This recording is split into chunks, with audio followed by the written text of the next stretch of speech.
Anak syarikat Melayan Flour Mills, Dindings Poultry Development Centre akan memfailkan permohonan semakan di Mahkamah Tinggi bagi mencabar denda RM70 juta yang dikenakan Suruhanjaya Persaingan Malaysia.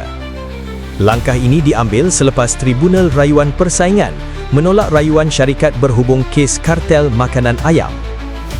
Dindings Poultry merupakan antara 5 pengilang makanan ternakan tempatan yang didapati bersekongkol menetapkan harga makanan ayam antara Januari hingga Jun 2022. 4 syarikat termasuk Dindings telah didenda secara kolektif RM367 juta.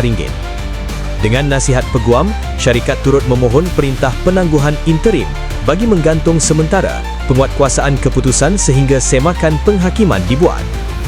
Kes kartel ini memberi kesan langsung kepada kos pengeluaran dan harga ayam kepada pengguna di pasaran tempatan.